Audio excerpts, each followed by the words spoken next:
नमस्कार, मेरा नाम ज्ञानेश्वर है और आपने देखना शुरू किया है लाइव सिटी से। मेरे साथ लंदन से जुड़ रहे हैं अनुरंजन झा जी।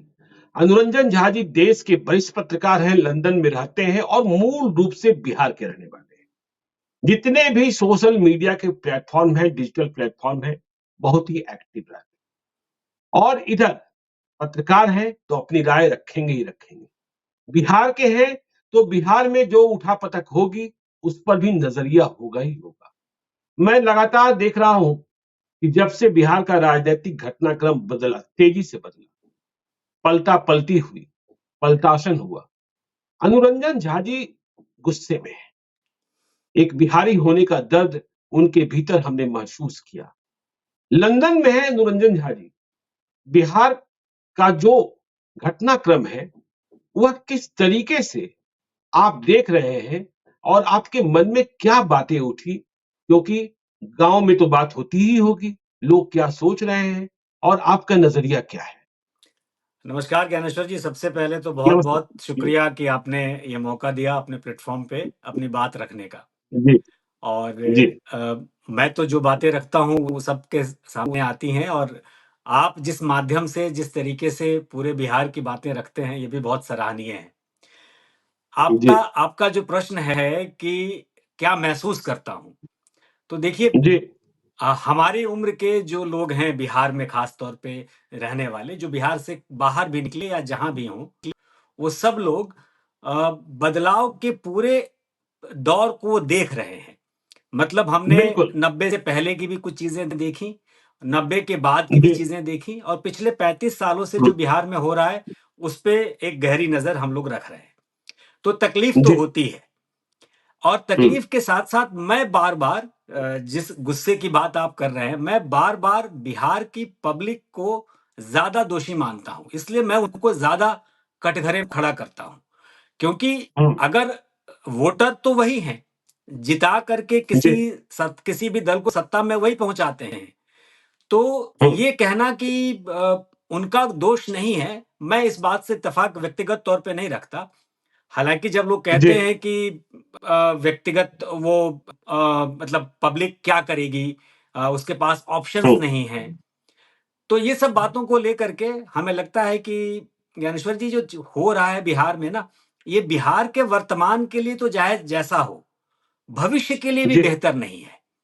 क्योंकि अगर अच्छा, वही लोग, वही 2-4 लोग घूम-घूम कर बार-बार से आकर के बैठेंगे सत्ता में, और वही लोग काम करेंगे, और अगर अच्छा काम कर रहे होते, जैसे मान लीजिए कि कोई भी सत्ता में आता है, बार-बार आप चुन के बिठा रहे हैं।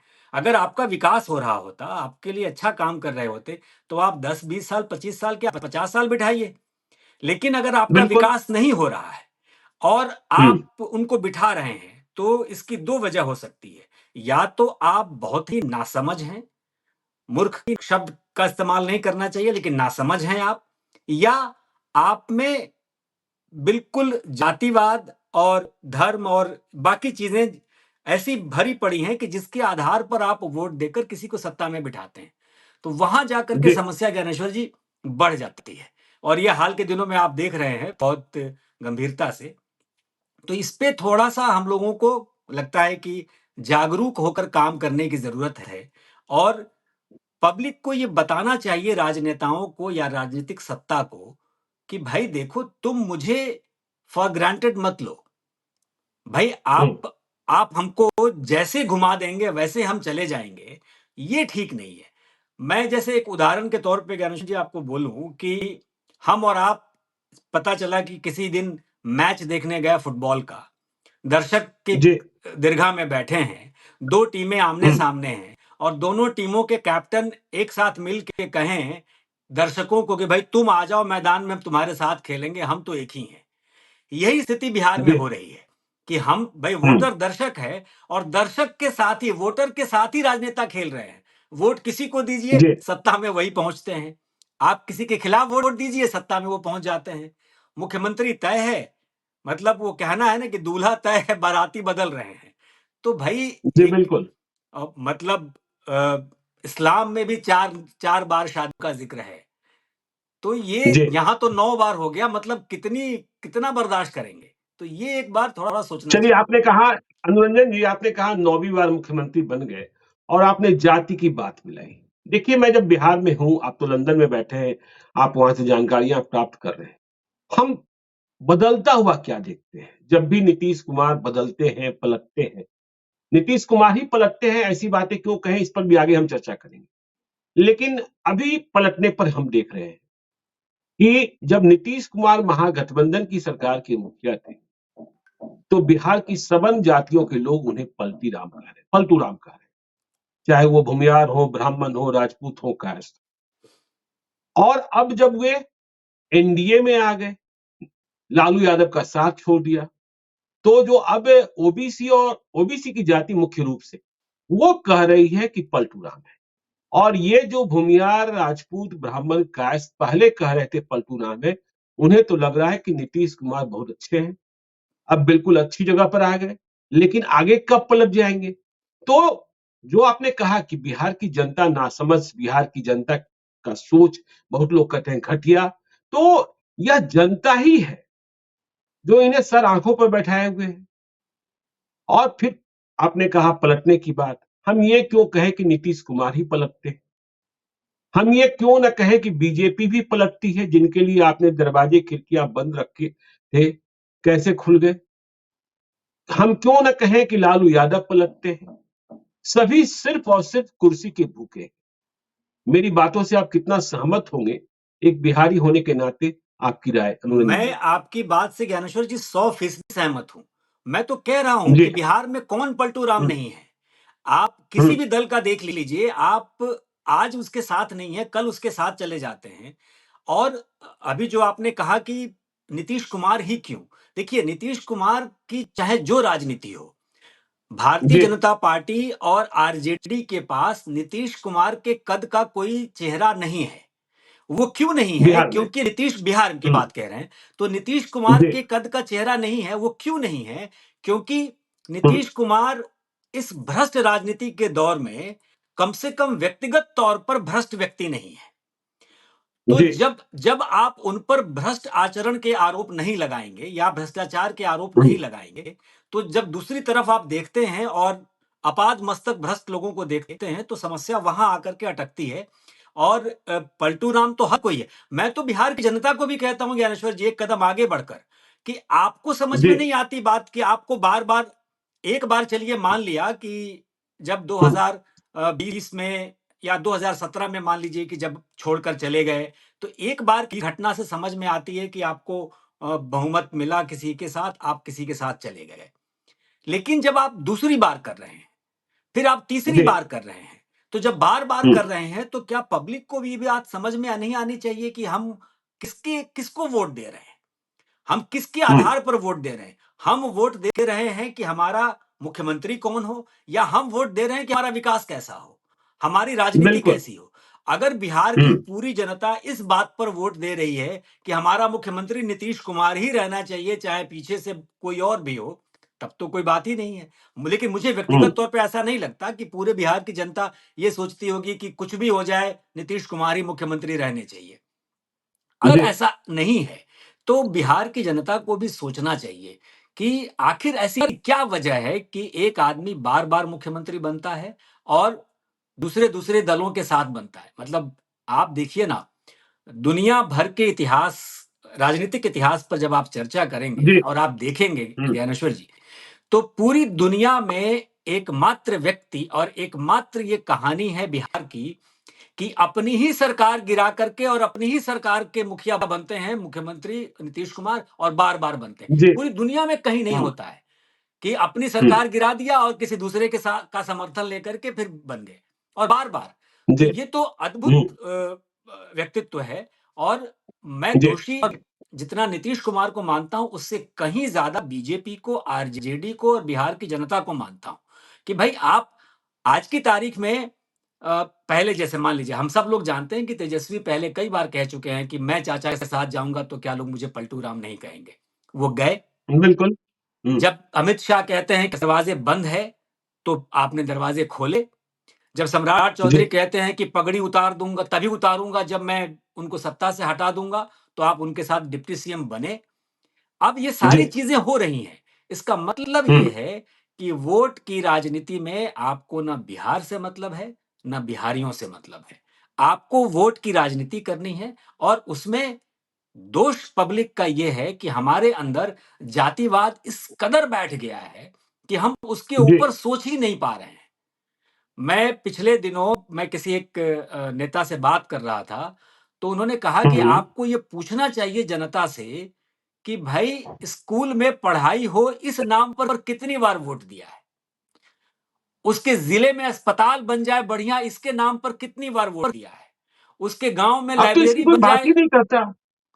जी, अब तो इसकी कोई बात ही नहीं करता है। अब अब तो इसकी कोई बात हो बात रही ही है नहीं करता। मंदिर की, मस्जिद की। हाँ, मंदिर की, मस्जिद की, कौन सा पूजा है। अब तो कोई स्कूल के लिए, कॉलेज के लिए, हॉस्पिटल के लिए सहयोग राशि भी मांगने नहीं आता है।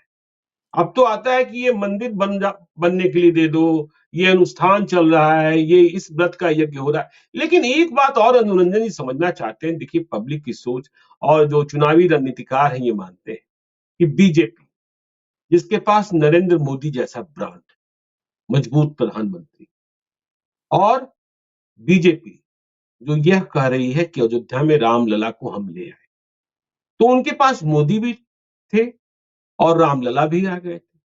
फिर ऐसी क्या मजबूरी रही कि ये मान लिए कि हम बिहार जीत ही नहीं सकते, जब उनके सर्वे, इंटरनल सर्वे जो थे, वह बता रहा था कि बिहार में हम रामलला और नरेंद्र मोदी के ब्रांड के साथ भी 24 से 26 सीटें, नेताओं का दावा था कि 30 सीटें, 10 सीटें हम नहीं जीत सकते। तो नीतीश कुमार में ये कौन सा तिलिस्म है कि वो भगवान राम और नरेंद्र मोदी से भी आगे निकल जाते हैं, और जिधर नीतीश कुमार होते हैं उधर ही बिहार चला जाता है, बावजूद इसके कि कई लोग मान रहे हैं कि वे थक गए हैं, उनकी सेहत ठीक नहीं रहती। ये कौन सा तिलिस्म है, कौन सा अल्लाह दिन का चिराग है कि जिधर नीतीश कुमार रहेंगे उधर ही जीत मिलेगी।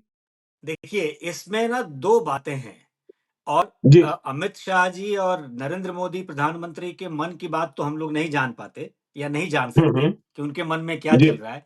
लेकिन जो आकलन हम लोग अपने अनुभव से कर रहे हैं, उसमें मैं 2 बातें ज्ञानेश्वर जी यहाँ पे कहूँगा। पहली हम्म। बात कि बीजेपी का केंद्रीय नेतृत्व बिहार में जनता दल यूनाइटेड का सर्वनाश करने के लिए ये कदम उठाया है। अच्छा। जनता दल यूनाइटेड को मतलब बिल्कुल इस लोकसभा चुनाव और विधानसभा चुनाव के बीच में जो परिणति होगी, जो जी। बदलाव होंगे, जो परिस्थितियां हम्म। बदलेंगी, उसमें हम्म। आप ये मान के चलिए कि जो काम आज से 3-4 साल पहले हो जाना चाहिए था, अब होगा हम्म। कि नीतीश कुमार की जेडीयू टूटेगी, बटेगी, खत्म होगी, कहीं न कहीं जाएगी। एक तो जी। उनके अंदर ये भावना चल रही होगी क्योंकि हम्म। नीतीश कुमार जब बार-बार बार्गेन करते हैं और नीतीश कुमार जब बार-बार लोग बीजेपी को भी ब्लैकमेल करते हैं एक तरीके से, उस परिस्थिति में अब उनको खत्म करने की ये कवायद भारतीय जनता पार्टी चल रही होगी, इससे इनकार नहीं किया जा सकता। जी एक बिल्कुल। बात। दूसरी हम्म। बात ये है कि नीतीश कुमार चूंकि अपने 5 साल जो उन्होंने 2005 और 10 के बीच में जो बेहतर काम किए, हम सब ने देखा है, हम्म। हम सब लोग जी बाहर से बिल्कुल भी देखा या है। कहीं से भी, तो वो जो हम्म। 5 साल का काम करने का जो तरीका था ना, इस वजह से बिहार की जनता थोड़ा बहुत भरोसा उन पर रखती है। हम्म। और बीजेपी का जो केंद्रीय नेतृत्व है, अगर अपने इंटरनल मीटिंग्स में या खुलकर भी 400 सीटों की बात करता है कि हमको लोकसभा चुनाव में 400 सीटें लानी है, वो आएगी कितनी अलग बात है। तो वो हम्म। बिहार के 40 सीटों को हल्के में नहीं लेगी। जी। तो उसका जो सिंगल टारगेट एजेंडा अभी है, वो लोकसभा का चुनाव है।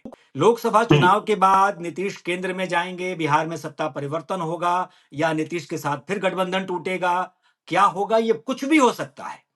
अभी जी। क्या लगा बीजेपी को, जो आप कह रहे हैं इंटरनल सर्वे में जो 20-25 सीटों की बात है, आपको ज्यादा जानकारी होगी बिहार में कि इंटरनल हम्म। सर्वे में बीजेपी को इस बात का डर था, चूंकि जातिगत समीकरण ऐसे बैठ रहे थे, क्योंकि नीतीश कुमार अगर आरजेडी के पाले में जा रहे थे, तो ये अभी तक तय नहीं था कि क्या जी। मांझी हमेशा एनडीए में रह जाएंगे।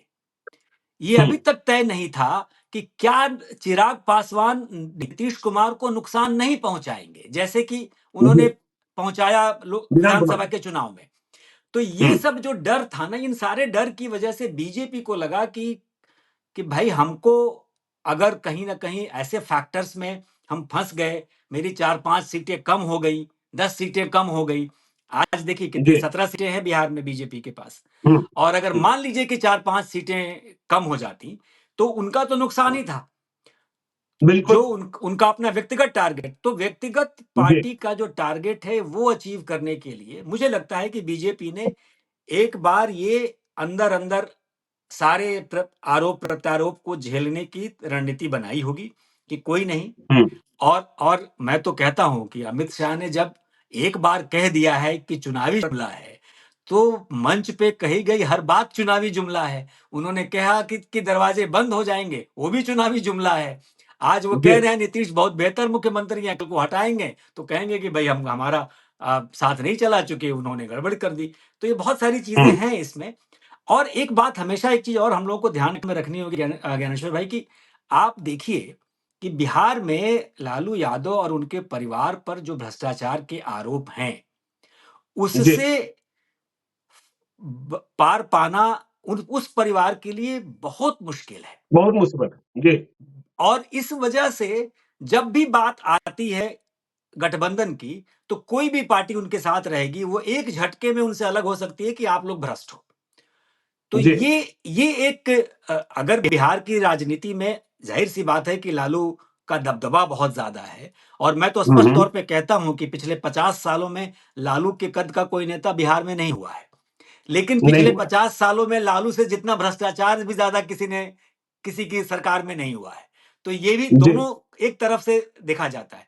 वैसी परिस्थिति में हम्म, मुझे लगता है कि नीतीश कुमार, बीजेपी की मजबूरी इसलिए है कि वो लोकसभा का चुनाव है और विधानसभा के हम्म, चुनाव तक परिस्थितियां बदलेंगी। और विधानसभा चुनाव से पहले मुझे लगता है कि जेडीयू का बहुत नुकसान लेंगी। और विधानसभा चुनाव से पहले मुझे लगता है ठीक कि है तो जेडीयू आपको लग रहा है कि जेडीयू का बहुत नुकसान होगा विधानसभा चुनाव के पहले और नीतीश कुमार को बीजेपी समाप्त करेगी लेकिन आप ये बताइए जब लालू यादव की बात करते हैं आप मूल रूप से बिहारी हैं कि आपने कहा 2005 से 2010 का कार्यकाल नीतीश कुमार का बेहतर देखिए जिसे गोल्डन एरा कहा जाता है तो दो 1990 के पहले भी आपने बिहार को देखा है और 1990 के बाद जब लालू यादव आए तब भी आपने बिहार को देखा 2005 तक क्या 1990 से 2005 के बीच का जो कार्यकाल है जिसका स्मरण बार बार लालू नीतीश कुमार कराते हैं और तेजस्वी यादव के सामने करा दिया करते थे पहले कुछ था जी जो किया है हम ही ने किया है ना तो आपको क्या लगता है कि नीतीश कुमार के इस दावे में दम है और 1990 से 2005 का जो लालू राबड़ी का शासनकाल सचमुच इतना आतंककारी था कि लोग डरे हुए रहते थे देखिए ज्ञानेश्वर जी, हम सब लोग उस दौर से गुजरे हैं और हम सब लोगों ने उस दौर को जी बहुत करीब से देखा है। डर हम्म, तो एक अलग जगह है। हम्म, बिहार में अगर अपराध को लेकर के डर है, तो बिहारियों में जो ढीठपना है और बिहारी जितने निडर हैं, वो मुझे लगता है हम्म, कि वो एक अलग ही प्रजाति है। इसलिए जी बिहार में वो डर भी है, तो वो एक निडरता भी बिहार में हमेशा से रही है, इससे भी इनकार नहीं कर सकते। देखिए, हम्म, विकास का पैमाना मैं डर से और अपराध से अलग मापता हूँ। मैं कहता जी हूँ कि 1991 में जब नरसिम्हा राव देश के प्रधानमंत्री बनते हैं, उस हम्म, वक़्त जब ग्लोबलाइज़ेशन शुरू होता है, उदारीकरण का दौर आता है, उस वक़्त आंध्रा की जीडीपी और बिहार की और जीडीपी बिहार की में जीडीपी जी 10.4% का फ़र्क होता है। हम्म, आज की तारीख में देख लीजिए कि आंध्रा की जीडीपी क्या है और बिहार की जीडीपी क्या है। अगर हम दोनों को जी आकलन करें तो स्पष्ट दिखता है कि ये नेतृत्व का कमाल है। ये हम्म, लीडरशिप की वजह से हुआ है कि जो लीडरशिप बेहतर थी, उसने बेहतर परफ़ॉर्म किया, जिसकी लीडरशिप खराब थी, वो कुछ नहीं कर पाया। हम्म, और और ऐसा भी नहीं है कि कोई आबादी का भी बहुत ज़्यादा फ़र्क रहा हो, वो भी बहुत बड़ा जी प्रदेश आंध्रा रहा। हम्म, अब तेलंगाना अलग हो गया ना, पहले तो वो भी बहुत बड़ा प्रदेश रहा। तो बिल्कुल उस परिस्थिति में मैं बार-बार ये उदाहरण इसलिए देता हूँ कि विकास की परिस्थितियाँ बदली। 90 से लेकर 2005 के दौर में अपराध बढ़े, लेकिन जो सबसे बुरा हुआ, वो हुआ शिक्षा के साथ। हम्म, और उस शिक्षा की परिस्थिति में अगर मैं नीतीश कुमार को खांचे में डालूं, तो नीतीश जी कुमार के शासन में भी शिक्षा मित्र के बहाने शिक्षा शत्रु बहाल कर दिए गए। हम्म, तो ये जो परिस्थितियां बदली, तो भले ही नीतीश कुमार ने अपराध पर काबू पाया उस गोल्डन एरा में, बहुत काम जी। किए, सारे अपराधियों को जेल में अंदर बंद कर दिया। बिहार हम्म। में लड़कियां, औरतें सड़क पे घूमने लगी, लड़कियां साइकिल से स्कूल जाने लगी, ये सारे बदलाव हुए ज्ञानेश्वर जी। लेकिन शिक्षा का स्तर इतना गिर गया कि आज जी। भी उसको उठा करके अपलिफ्ट करने में 1 दशक लगेगा। हम्म। अब जब बीपीएससी के जरिए आप एक बहाली कर रहे हैं और अच्छे शिक्षकों की भर्ती कर रहे हैं, उस पूरे दौर में भी मैं ये बिल्कुल विश्वास से कहता हूं कि अगर 1 दशक बेहतर तरीके से काम करें, तब जाकर के ये बदलाव होगा। आप देखिए ना, हम और आप, हम सब लोग जी, बेहतर सरकारी स्कूलों में तरीके पढ़े से हैं। काम करें, तब जा बिहार के सरकारी स्कूलों से ही पढ़ के आए होंगे। जी, बिल्कुल सरकारी स्कूल में पढ़े हैं। तो बिहार के सरकारी स्कूल से पढ़कर आकर के अगर हम लोगों ने अपनी एक जगह बनाई, या किसी ने, हमारे जैसे जी। हजारों लोगों ने, हम्म। आज की तारीख में बिहार के सरकारी स्कूलों में, गांवों में जाकर के देख लीजिए क्या हालत है। हम्म। वहां पर कौन अपने बच्चे को पढ़ाना चाहता है? हमारे परिवार में जहां शिक्षकों की भरमार थी या शिक्षित लोगों की बहुतायत थी, मेरे हम्म। पिताजी पुलिस में विभाग में थे, इन सबके बावजूद हम सरकारी विद्यालय में पढ़ते थे। आज की तारीख में कौन सा सरकारी नौकरी करने वाला व्यक्ति अपने बच्चे को सरकारी स्कूल में पढ़ा रहा है? तो जी। शिक्षा का स्तर तो वहां इतना खराब हो गया कि जो लालू के समय खराब हुआ, वो नीतीश जी के समय भी खराब हुआ। हाँ, ये जरूर है कि अपराध पे काबू पाया, बदलाव की शुरुआत की, बदलाव दिखे, लेकिन उस बदलाव को वो कंटिन्यू नहीं कर पाए। और ये क्या बिल्कुल। मजबूरी आई नीतीश जी के पास, ये हमको समझ में नहीं आता है। जी। तो अनुरंजन जी, देखिए एक बात और समझना चाहते हैं। आप कह रहे हैं कि लोकसभा चुनाव के बाद और विधानसभा चुनाव के पहले नीतीश कुमार और नीतीश कुमार की पार्टी को खत्म कर दिया जाएगा, या इतना नुकसान पहुंचाया जाएगा कि ये इस पार्टी का वजूद नहीं बचेगा। और यही असली प्लान है बीजेपी का।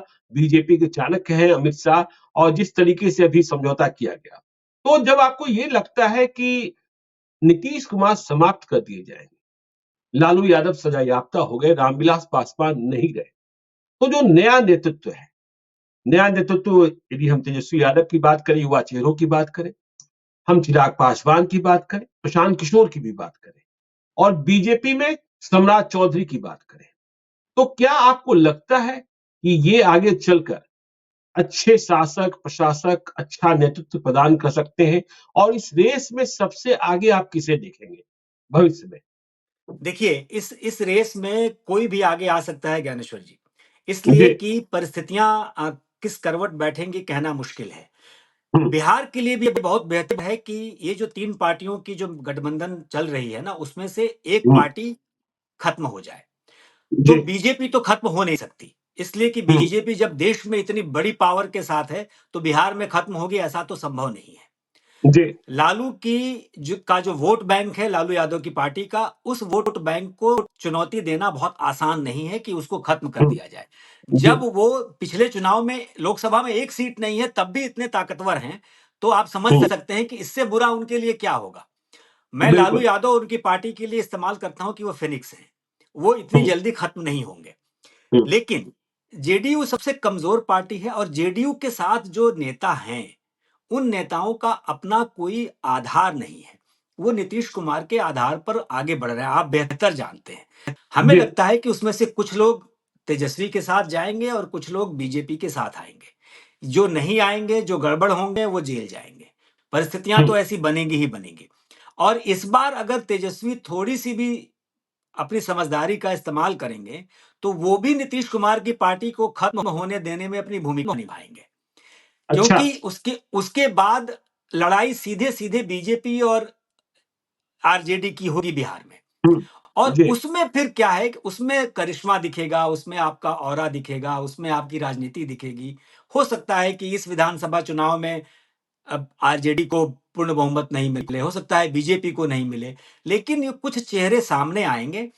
और अगर बीजेपी आगे बढ़ती है, तब जी। कौन चेहरा आएगा ये किसी को नहीं मालूम। क्योंकि बीजेपी ने हम्म। एक चीज तो ये साबित किया है अन्य राज्यों में, कि वो आम कार्यकर्ता को सत्ता में बिठाती है और उससे गुरेज नहीं करती है। एक बिल्कुल। बिल्कुल नीचे से भी उठा करके किसी को भी मुख्यमंत्री बना हम्म। देना उसके लिए बहुत आसान काम है। और इससे कार्यकर्ताओं में एक उत्साह भी आता है कि मैं भी सत्ता में ऊपर पहुंच सकता हूं और बन सकता हूं। जी। लेकिन अगर बदलाव की बात करें और बेहतरी की बात करें, तो भविष्य मुझे चिराग में दिखता है। मुझे भविष्य प्रशांत किशोर में दिखता है। प्रशांत किशोर की पुरानी चीज़ों पर मैं बहुत ज़्यादा उनका कई मामलों में विरोधी रहा हूँ कि जब वो जो मीडिया मैनेजमेंट और इलेक्शन मैनेजमेंट करते थे। लेकिन जो बातें आजकल वो कह रहे हैं और कर रहे हैं, वो एक बेहतर है। वो एक बेहतर बिहार की बात कर रहे हैं। कल को वो जी। केजरीवाल हो जाएँगे या नहीं होंगे इसकी कोई गारंटी नहीं है। कल को हो भी सकते हैं। लेकिन इन लोगों के साथ एक भविष्य बेहतर मुझे लगता है कि होगा। तेजस्वी भी उस रेस में है, लेकिन उस रेस में आगे कौन जाएगा, ये थोड़ा-सा अभी आकलन लोकसभा चुनाव के बाद किया जाए तो थोड़ा बेहतर होगा क्योंकि लोकसभा में देखा जाए कि ये लोग किस करवट बैठ रहे हैं। अगर मान लीजिए कि लोकसभा में चिराग बेहतर परफ़ॉर्म कर गए तो उनकी संभावनाएँ जी। बढ़ेंगी। नहीं कर पाए तो तेजस्वी की बढ़ेगी। प्रशांत पहले ही कह चुके हैं कि लोकसभा में उनका कोई रोल नहीं है। हालाँकि वो कुछ-कुछ कैंडिडेट्स को कहीं न कहीं मदद करेंगे कि जिससे उनकी अपनी भूमिका बनी रहे। तो ये सब बिल्कुल। चीज़ें बदलेंगी और इससे धीरे-धीरे, धीरे-धीरे एक बदलाव होगा। तो ये सारे चेहरे हैं, मतलब मुझे लगता है कि और इसके अलावा जैसे आपने सम्राट चौधरी की बात की, पूर्व अध्यक्ष संजय जायसवाल हैं, ये सब लोग ऐसे लोग हैं कि जो धीरे-धीरे केंद्र में अगर राजनीति कर रहे हैं या उनको मौका दिया जाए तो कुछ पढ़े-लिखे लोगों को भी आना चाहिए। भाई ठीक है कि नहीं, आपने अनुरंजन जी प्रशांत किशोर की बात की और इसके जी, पहले जब हम लोग चर्चा कर रहे थे तो बिहार में जातियों की बात कर रहे थे और बिहार की राजनीति में और बिहार में वोटों को जो सबसे ज्यादा प्रभावित करता है वो जाति। प्रशांत किशोर जाति से ब्राह्मण है और बिहार की पूरी पॉलिटिक्स 1990 के बाद से ओबीसी फिर ईबीसी इनके बीच सिमटी हुई है। क्या आपको लगता है कि बिहार में कोई ऐसी क्रांति होगी कि जातियां टूट जाएंगी और प्रशांत किशोर जैसे जिन्होंने जनसुराज चला रखा है उन्हें मौका प्राप्त हो जाएगा? इस बात की उम्मीद आपको दिखती है? देखिए ज्ञानेश्वर जी, यूपी में क्या हुआ? यूपी में हम्म, जातियाँ टूटी तभी तो योगी सत्ता में आए। जी। नहीं टूटती तो तमाम दावों और प्रतिदावों के बावजूद वही मुलायम सिंह, वही अखिलेश, वही मायावती, इन्हीं की सत्ता चल रही थी ना। जब से बीजेपी वहां से बाहर हुई थी या कांग्रेस बाहर हुई थी तो यही लोग चल रहे थे। जी। तो एक बार और बिहार तो ऐसे भी क्रांति की भूमि रही है। हम्म, बिहार में बदलाव तो कभी भी हो सकता है। हाँ, जी। बिहार में अगर प्रशांत किशोर ये साबित करने में सफल हो गए कि उनका जातिवादी समीकरण से कोई लेना-देना नहीं है, हो सकता है कि 2024-25 में बहुत परिवर्तन नहीं कर पाएँ, लेकिन एक मुख्य अदाकार के तौर पे स्थापित हों। हो सकता है 30 हम्म, में बदलाव हो। आप देखिए जी। ना, जब 1990 में लालू यादव सत्ता में आए, तो नीतीश जी साथ में तो थे। हम्म, लेकिन महज़ 2 साल के बाद 92-93 के बीच से ही उनके 93 में जी मतभेद शुरू नीतीश हो का गए दौर और वो अलग होना शुरू हम्म, हो गए और परिस्थितियाँ आई। तो और जी। 92 से सोचिए लड़ते-लड़ते 7-8 साल बाद 2000 में 1 हफ्ते के लिए मुख्यमंत्री बने। जी। फिर 2005 में वो फिर काबिज़ होते हैं सत्ता पर। तो ये पूरा 12-15 साल लड़ना बहुत आसान नहीं होता है। अगर वो जो लड़ाई लड़ेगा तो प्रशांत किशोर भी लड़के बस ये साबित करना होगा कि ये जातिवाद से ऊपर की कहानी है। और हम्म, देखिए, नई जनरेशन में कुछ बदलाव होंगे जी। और वो बदलाव जैसे मैं केंद्र के स्तर पे देखता हूं कि जैसे बीच की एक जनरेशन को ना उग्र हिंदुवाद के तौर पे फैलाया गया। भाई जय जी। श्री राम के नारे लगाओ, तलवार लेकर हम्म, निकलो, भाला लेकर निकलो। हम्म, क्यों भाई? इसलिए कि मंदिर बनाना है। अब वो मंदिर हम्म, बन गया। तो नई जनरेशन, अब जो 12-15 साल के जो बच्चे हैं, जो कल को 17-18 साल होंगे, वोटर होंगे, उनको मंदिर बन गया, वो जाएँगे अयोध्या में शान से पूजा करेंगे, अपनी पर्ची कटाएँगे, घूमेंगे, वहाँ 5 होटल्स खुले होंगे, वहाँ रहेंगे। उनमें वो उग्रवाद नहीं आएगा। बिल्कुल। तो तो उसी तरीके से क्या होगा, जो धीरे-धीरे, धीरे-धीरे परिस्थितियाँ बिहार में बदलेंगी, तो जी। जातिवाद भी कम होगा। हुँ, हम और आप जैसे लोग बार-बार कुरेदेंगे ना बिहार के लोगों को कि भाई तुम जातिवाद से बाहर निकलो, बाहर निकलो। तो हो सकता है कि बहुत समय तक हमको आपको लोग इस बात के लिए दोषी मानते रहेंगे कि भाई आप भी जाति की राजनीति करते हैं, आप भी जी। जाति की राजनीति करते हैं। लेकिन एक समय आएगा जब आप इससे बाहर निकलेंगे और तभी विकास होगा। नहीं निकलेंगे तो विकास नहीं होगा। फिर तो जैसा चल रहा है, चल ही रहा है। अनुरंजन जी आखिरी सवाल। देखिए नीतीश कुमार के सामने बीजेपी ने सरेंडर तो ज़रूर कर दिया लोकसभा चुनाव 2024 के पहले। लेकिन फ्री हैंड भी नहीं दिया। देखिए, 2 ऐसे डिप्टी सीएम लगा दिए गए जिसे नीतीश कुमार पसंद नहीं करते थे। तो जो आप कह रहे हैं कि आगे का प्लान वैसा ही है कि इन्हें खत्म कर देना है, तो क्या इसका ये अभ्यास है कि सम्राट चौधरी बिल्कुल और है, विजय सिंह जी। बिल्कुल है ज्ञानेश्वर जी। और हाँ। आप एक चीज और देखिए, आप तो बिहार में हम्म, हैं, मैं तो बाहर बैठकर या जो मेरे अपने संपर्कों से सूचना मिलती है, हम्म, पता नहीं इस बात को कैसे लोग लेंगे, लेकिन ये भी तय है कि नीतीश कुमार की तबीयत ठीक नहीं रहती है। हम्म, और ये बात भी बार-बार कही जाती है कि पिछले कुछ समय से तेजस्वी ही शासन कर रहे थे। नीतीश जी। कुमार भले ही मुख्यमंत्री थे, लेकिन तेजस्वी ने पूरी नकेल कस ली थी। नहीं, तो देखिए, ये इसमें हकीकत तो ये है कि उनके पदाधिकारी कर रहे थे। दीपक कुमार की सबसे बड़ी भूमिका रही है। तेजस्वी यादव अपना मंत्रालय चला रहे थे, उनके दूसरे मंत्रियों का कहाँ कुछ चलता था। सच्चाई तो यही है, अनुरंजन जी। जी, तो मेरा अब जी। जैसे मान लीजिए कि इस तरीके की सूचना अगर बाहर जा रही थी या इस हुँ, तरीके की बातें अगर बाहर आ रही थी, तो उस परिस्थिति में बीजेपी को भी लगा होगा कि अगर मान लीजिए कि भाई ये लोग सत्ता चला रहे हैं, तो हम क्यों नहीं चला सकते? जी। और नकेल कसना ही है। हुँ, और नीतीश कुमार के लिए आपने इस बात देखा होगा कि इस हुँ, बार बहुत, जब तक नीतीश कुमार ने इस्तीफा नहीं दिया, जी। तब तक बीजेपी ने अपना स्टैंड क्लियर नहीं किया। हुँ, तब तक आरजेडी ने भी एक शब्द उनके खिलाफ नहीं बोला।